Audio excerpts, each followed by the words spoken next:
మధ్యాహ్నం వేళ మనవడు అజయ్ గదిలో ఏసీ వేసుకుని మెత్తటి పరుపుమీద పడుకుని సోషల్ మీడియా చూస్తున్నాడు. నానమ్మ గదిలోకి వచ్చి, ఒరే అజయ్, కాసేపు బయట అరుగుమీద కూర్చోవచ్చు కదా, పల్లెటూరి గాలి తగులుతుంది అంది.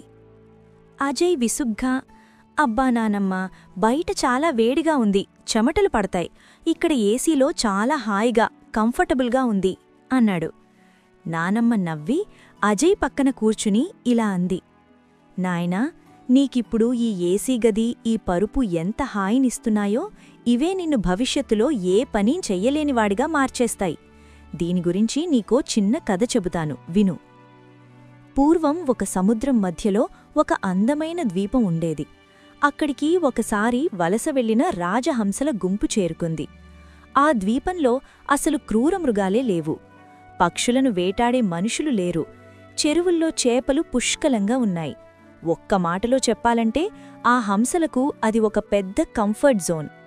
అక్కడి ఏ కష్టమూ పడనవసరం లేదు కాబట్టి హంసలు ఎగరడం మానేశాయి. రోజంతా తినడం, నిద్రపోవడం ఇదే పని. కొన్ని నెలలు గడిచేసరికి ఆ హంసల రెక్కలు బలహీనపడిపోయాయి.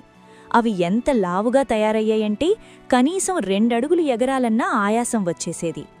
అయితే ఆ గుంపులో ఒక ముసలి హంస ఉండేది.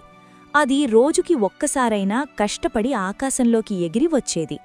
మిగిలిన హంసలు ఆ ముసలి హంసను చూసి ఎగతాళి చేసేవి. ముసలిదానా, ఎక్కడికి ఎగురుతావు? ఇక్కడే హాయిగా తినిపడుకోక ఎందుకు అనవసరంగా రెక్కలు నొప్పి పెట్టుకుంటావు అని నవ్వేవి. ఒకరోజు హఠాత్తుగా ఆ ద్వీపంలోకి ఒక వేటగాడు ప్రవేశించాడు. వాడు వల విసరగానే హంసలన్నీ భయంతో ఎగరడానికి ప్రయత్నించాయి. కాని ఎప్పుడూ సుఖానికి అలవాటుపడి రెక్కలకు పనిచెప్పని ఆ హంసలు ఒక్క అడుగు కూడా పైకి లేవలేకపోయాయి. కేవలం ఆ ముసలి హంస మాత్రమే రోజూ ప్రాక్టీస్ చేయడం వల్ల ఆకాశంలోకి ఎగిరి ప్రాణాలు కాపాడుకుంది. మిగిలినవన్నీ వేటగాడి వలలో చిక్కుకున్నాయి. నానమ్మ అజయ్ కళ్లలోకి చూస్తూ ఇలా అన్నది, అజయ్, ఒక ఇనుపు ముక్కను అలాగే ఉంచితే దానికి తుప్పుపడుతుంది. కాని అదే ఇనుమును నిప్పులో వేసి కాల్చి దెబ్బలు కొడితేనే అది ఒక పదునైన కత్తిగా మారుతుంది. మనిషి కూడా అంతే. నీకు కష్టం తెలియకుండా, చెమట పట్టకుండా అన్నీ కంఫర్ట్గా దొరికితే నీలోని తెలివితేటలకు, శక్తికి తుప్పుపడుతుంది. కంఫర్ట్ జోన్ నిన్ను ఎలా నాశనం చేస్తుందో విను. గొంగళి పురుగు తన గూడులోనే ఉండిపోతే అది ఎప్పటికీ సీతాకోకచిలక కాలేదు. గూడును ఛేదించుకొని బయటకు వచ్చే ఆ కష్టమే దానికి రెక్కల బలాన్నిస్తుంది. నువ్వు ఎప్పుడూ సుఖానికే అలవాటు పడితే రేపు జీవితంలో ఏదైనా చిన్న కష్టం వస్తే తట్టుకోలేవు. చిన్న సమస్య వచ్చినా నీ ప్రపంచం కూలిపోయినట్లు భయపడతావు. మన శరీరమైనా మనసైనా వాడకపోతే మొద్దుబారిపోతాయి. నువ్వు ఎండను, కష్టాన్ని చూసి ఎంత పారిపోతే అంత బలహీనుడివైతావు.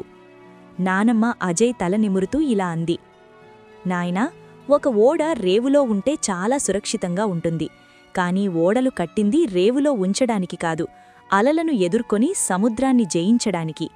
నీ జీవితం కూడా అంతే.